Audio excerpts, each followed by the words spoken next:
नमस्कार शेतकरी बांधवांनो, तुम्हा सर्वांचं स्वागत आहे प्राची अॅग्रो इंडस्ट्रीजच्या या ऑफिशियल युट्यूब चॅनलमध्ये.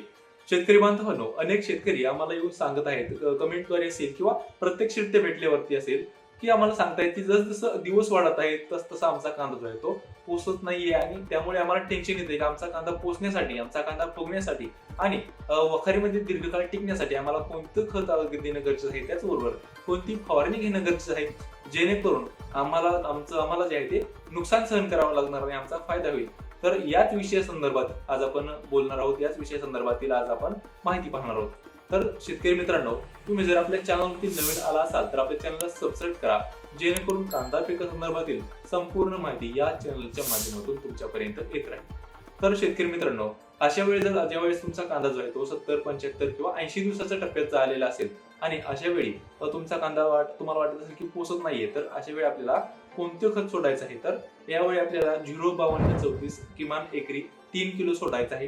त्याचबरोबर त्यासोबत आपल्याला सोडायचं आहे फास्ट रिझल्ट 2 लिटर एकरी. तर हे दोन्ही जर तुम्ही तुमच्या कांद्यामध्ये सोडलं तर तुम्हाला लगेच परिणाम जाणवायला सुरुवात होईल की तुमचा कांद्याची साईज होईल, त्याचबरोबर तुमच्या कांद्याची साईज होईल, तुमच्या कांद्याची चमक वाढेल आणि तुमचा कांदा जो आहे तो एकदम आकर्षक दिसायला सुरुवात होईल. तुमचा कांदा वखारीमध्येही टिकण्यायोग्य होईल. तर शेतकरी बांधवांनो, हे दोन तुम्ही घटक सोडून द्या. 05234 3 किलो एकरी, त्याचबरोबर फास्ट रिझल्ट तुम्हाला सोडायचा आहे 2 लिटर एकरी. हे सोडल्यानंतर आता तुम्हाला फवारणी कोणती घ्यायची आहे ते आता आपण पाहूयात. टिब्युकोनाझोल 17.7% असलेलं आणि फ्लिओपायरम 17.7% असलेलं कोणत्याही कंपनीचं एक बुरशीनाशक घ्यायचं आहे. तर मी प्रेफर फक्त बायर कंपनीचं लुना करतो, कारण की कसं आहे, त्याचे रिपोर्ट आपण याच्या आधी घेतलेले आहेत. तर आता याची फवारणी का घ्यायची ते आपण पाहूयात. ज्यावेळेस आपला कांदा आपण शेवटची टप्प्यात येत असतो, आपली कांद्याची साईज झालेली असते, परंतु अनेक ठिकाणी आपला गारपीट असेल किंवा अनेक कारण असतील का आपल्या कांद्याची शिडे करपलेले असतात काही ठिकाणी. तर अशा वेळी जे आहे ती अस्परजिलस नायझर ही नावाची एक बुरशी जी आहे ती आपल्या कांद्यामध्ये एंटर करत असते.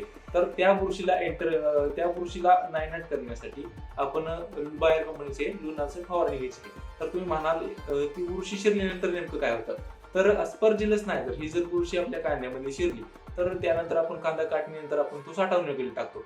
तर अशा वेळी ती बुरशी प्रसरण पावते आणि त्यालाच आपण काजळी म्हणतो. आपल्या कांद्याची चमक घालवायचे काम ती बुरशी करत असते.